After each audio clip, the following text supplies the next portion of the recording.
मित्रों, परिजनों, हमें क्रोध पर नियंत्रण करना चाहिए। क्रोध से हमारी तपस्या नष्ट होती है। चंड कौशिक ने प्रचंड तप किया। उन्होंने क्रोध का शमन न किया। यह उनका एक बहुत बड़ा दुर्गुण था। एक दिन उनके पैर से मेढक कुचल कर मर गया। साथ ही तपस्वी ने इस प्रसाद की ओर उनका ध्यान नहीं दिया, तो चंड कौशिक आग बबूला हो गए। वे उस साथी को मारने दौड़े। क्रोध में मनुष्य अंधा हो जाता है। आवेश में उन्हें बीच में खड़ा खंभा भी नहीं दिख पड़ता है। दौड़ते हुए वे उसी से टकरा गए। यही चोट उनकी मृत्यु का कारण बनी और उसी आश्रम में जन्म लिया और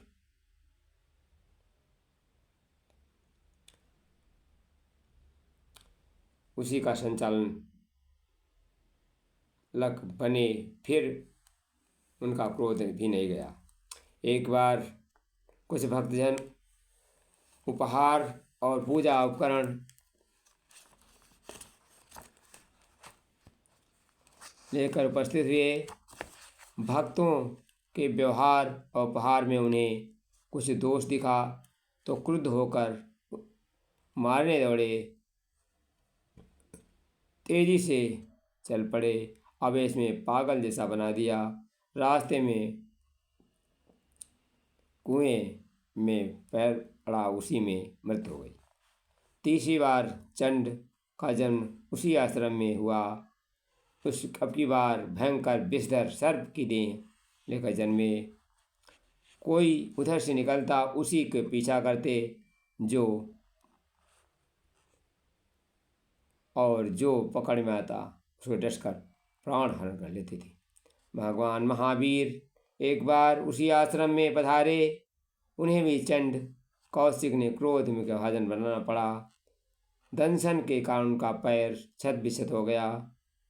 फिर भी करुणा की मूर्ति को क्रोध न आया। मुस्कुराते हुए रहे और उस क्षुद्र प्राणी को अपनी अनंत क्षमा का पात्र बना दिया। आश्रमवासी उस दुष्ट जीव को मारने आए तो उन्होंने रोक दिया। भगवान की दिव्य सत्ता को पहचान कर सर्प योनि में पड़े चंड कौशिक को पश्चाताप हुआ। उन्हें भगवान ने उपदेश सुनने के बाद मुक्ति मिली। फिर मानव देह में जन्म लेकर उन्होंने क्रोध को शमन हेतु तप किया। सिद्ध पुरुष बने। महापुरुष अपनी तप शक्ति से द्वारा दुष्ट व्यक्ति को भी वश में कर लेते हैं, क्योंकि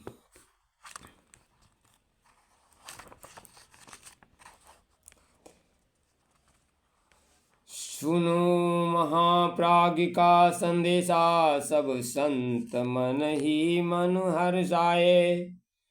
पर ऋषि दुर्वासा निज स्वभाव को सोच सोच कुछ सकुचाए। वे समझे अपने अवगुण को, क्यों क्रोध शीघ्र आ जाता है। उससे शापित होकर मानव जीवन में कष्ट उठाता है। बोले विनम्र सुर में मुझसे, मैं अपनी भूल समझता हूँ। पर जब आता है क्रोध मुझे अपने को रोक न सकता हूँ। कृपा कर मुझे बताइए कोई ऐसी युक्त, जिससे मिल जाए मुझे महाक्रोध से मुक्त। दुर्वासा जी का देख दुखी ऋषि पिपलादि मुस्काए। बोले बदलो अपना स्वभाव, यह नीत तुम्हें मन भाए, यह नीत तुम्हें मन भाए। क्रोधावेश में आ मानो अपना विनाश ही करता है। क्रोधी सर्प की भांति सदा फन पटक पटक कर मरता है।